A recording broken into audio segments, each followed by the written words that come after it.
আজকে তোমাদের শোনাবো একটা গ্রামের গল্প। একটা এমন জায়গার গল্প যেখানে বর্ষাকাল এলেই মানুষ সন্ধ্যার পর আর বের হয় না। এই ঘটনাটা ঘটেছিল পশ্চিমবঙ্গের এক ছোট গ্রামে। চারদিকে ধানক্ষেত, কাঁচা রাস্তা, আর গ্রামের এক কোণায় বিশাল একটা তাল বাগান। গ্রামের লোকেরা সেই জায়গাটাকে এক নামেই চিনত, তালতলা। আমি তখন কলেজে পড়ি। গরমের ছুটিতে মামার বাড়ি গিয়েছিলাম সেই গ্রামে। প্রথম দিন থেকেই একটা জিনিস লক্ষ্য করলাম, গ্রামের লোকজন সন্ধ্যার পর তাল বাগানের দিকে তাকায়ও না। আমি মামাকে জিজ্ঞেস করলাম, ওখানে কি আছে? মামা একটু চুপ করে বললেন, রাতে ওইদিকে যাস না। আমি হেসে বললাম, ভূত নাকি? তিনি উত্তর দিলেন না। 2 দিন পর বর্ষা নামল। আকাশ কালো, মেঘ গর্জন, টানা বৃষ্টি। সেই বৃষ্টির মধ্যে একটা অদ্ভুত পরিবেশ তৈরি হয়েছিল, যেন পুরো গ্রামটা নিঃশব্দ হয়ে গেছে। ঠিক তখনই আমার বন্ধু শুভ বলল, চল আজ রাতে তাল বাগানে যাই। আমি বললাম, তুই পাগল নাকি? সে বলল, তুই তো শহরের ছেলে, একটু সাহস দেখ। আমি না বললাম না। সেই রাতটা আজও আমি ভুলতে পারিনি। রাত 10টা। আমরা দুজন টর্চ নিয়ে বেরোলাম। বৃষ্টি তখন হালকা, কিন্তু চারদিকে কাদা, জল। তাল গাছগুলো দূর থেকে দাঁড়িয়ে আছে, লম্বা কালো ছায়ার মতো। আমরা যত এগোচ্ছি তত চারপাশে শব্দ কমে যাচ্ছে।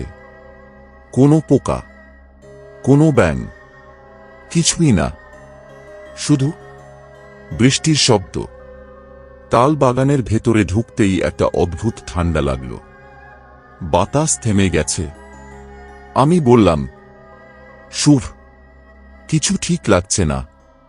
সে বলল, চুপ, শুন। আমরা দাঁড়িয়ে শুনলাম। দূরে, খুব আস্তে, কেউ যেন কাঁদছে। একটা মেয়ের গলা, আস আস। আমার শরীর কাঁপতে লাগল। শুভ বলল, চল দেখি। আমি বললাম, না, ফিরে চল। কিন্তু সে এগিয়ে গেল।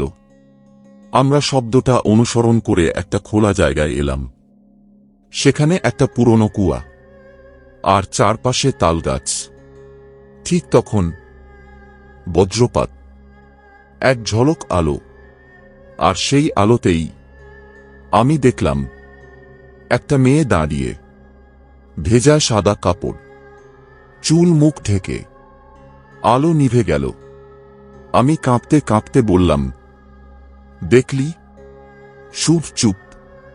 সে সামনে তাকিয়ে আছে। আবার বজ্রপাত। এইবার মেয়েটা আমাদের দিকে একটু কাছে। সে ধীরে মাথা তুলল। তার চোখ পুরো কালো। আমি চিৎকার করে বললাম, দৌড়। কিন্তু শুভ নড়ল না। সে ফিসফিস করে বলল, ও আমাকে ডাকছে। মেয়েটা হাত বাড়াল। শুভ ধীরে তার দিকে হাঁটতে লাগল। আমি তার হাত ধরলাম। পাগল, চল।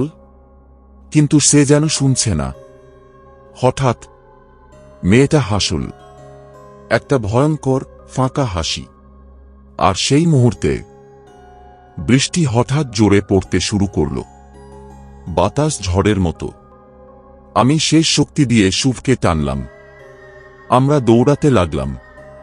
পিছনে তাকাতে সাহস হচ্ছিল না, কিন্তু আমার মনে হচ্ছিল কেউ আমাদের পিছু নিচ্ছে। গ্রামের কাছে পৌঁছাতেই সব শান্ত। বৃষ্টি থেমে গেল। শুভ মাটিতে বসে পড়ল। তার শরীর কাঁপছে। পরদিন শুভ আর আগের মতো নেই। সে চুপচাপ একা একা বসে থাকে। কখনো কখনো বলে, সে আবার আসবে। গ্রামের লোকেরা বলল, ওকে তালতলার ছায়া লেগেছে। আমি কয়েকদিন পর শহরে ফিরে এলাম। কিন্তু গল্প এখানেই শেষ না। 1 বছর পর আমি আবার সেই গ্রামে গেলাম শুভকে দেখতে। ওর বাড়িতে গিয়ে শুনলাম সে নেই। কয়েক মাস আগে এক রাতে সে নিজেই তাল বাগানে গিয়েছিল, তারপর আর ফেরেনি। আমি সাহস করে সেই জায়গায় গেলাম। সন্ধ্যা নামছে, তাল গাছগুলো আগের মতোই দাঁড়িয়ে। হঠাৎ বাতাস থেমে গেল। আমি শুনলাম আস আস, একই গলা। আমি পিছনে তাকালাম আর দেখলাম দূরে 2 জন দাঁড়িয়ে, একটা মেয়ে আর শুভ। সে আমার দিকে তাকিয়ে হাসল। আমি দৌড়ে পালালাম, আর কোনোদিন সেই গ্রামে ফিরে যাইনি।